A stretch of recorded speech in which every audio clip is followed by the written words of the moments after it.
धन्यवाद सभापति महोदय।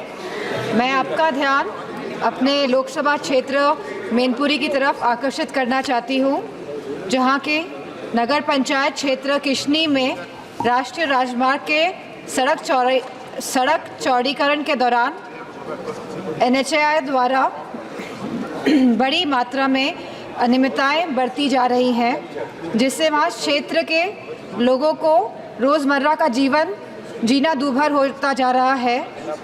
महोदय, नगर पंचायत किशनी में सड़क चौड़ीकरण के नाम पर NHAI द्वारा सड़क के दोनों तरफ 3 किलोमीटर पुराना नाला तोड़ दिया गया है, जिससे सड़क के दोनों तरफ दुकानों और घरों में पानी भर जाने से जलमग्न की स्थिति पैदा होती जा रही है और जनजीवन अस्त व्यस्त हो रहा है।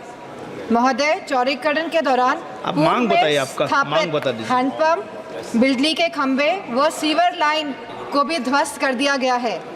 इस प्रकरण की शिकायत जिलाधिकारी के माध्यम से कई बार NHAI के अधिकारियों को की गई है, परंतु जल प्रभाव की समस्या का कोई भी निस्तारण नहीं हो पा रहा है। मैं आपके माध्यम से संबंधित मंत्रालय का ध्यान इस ओर आकर्षित करना चाहती हूँ। धन्यवाद। Sir, it is said that if you have a voice, you must use it for the voiceless. इसलिए सर एनिमल क्रुएल्टी जैसे गंभीर मुद्दे पर आज इस सदन का ध्यान में आकर्षित करना चाहती हूँ। सर, भारत में लगातार पशुओं पर अत्याचार की घटनाएं सामने आ रही हैं and more than 20,000 cases have been registered in the past 10 years. 1,135 cases were reported across India in 2022 and 23 as per the Animal Welfare Board of India.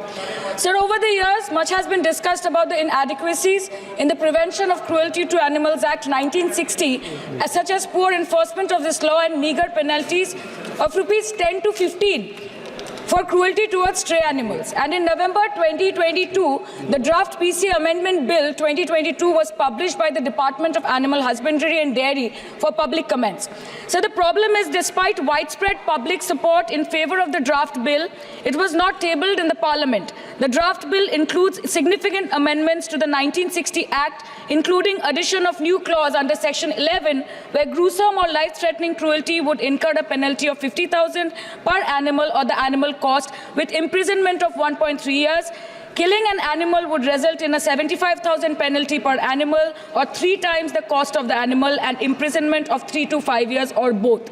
पर सर, ये और शब्द में ही समस्या है, क्योंकि जब तक ये और शब्द रहेगा तब तक फाइन्स दे के ये क्रिमिनल माइंडसेट वाले लोग उनको छुटकारा मिल जाएगा और पशुओं पे अमानविक अत्याचार की घटनाएं बढ़ती रहेगी। सर, आज जो लोग रात के अंधेरे में कुत्ते के बच्चे और बिल्ली के बच्चे को मारते हैं, कल दिनदार है वो हमारे बच्चों को मारेंगे। So I request you that it is my humble request several private member bill. धन्यवाद सभापति महोदय। ఇప్పుడు ఆపరేషన్ లేకుండానే మోకాళ్లకు ప్లాస్మా ట్రీట్మెంట్, మీ ఆర్థోపెడిక్ సమస్యలన్నిటికీ రోబోటిక్ టెక్నాలజీ ద్వారా తక్కువ ఖర్చుతో శాశ్వత పరిష్కారం, ఫ్రీ కన్సల్టేషన్, ప్రతి ట్రీట్మెంట్ పై 20% డిస్కౌంట్. ఈ ఆఫర్ కొద్ది రోజులు మాత్రమే, త్వరపడండి. V9 hospitals 9281465842.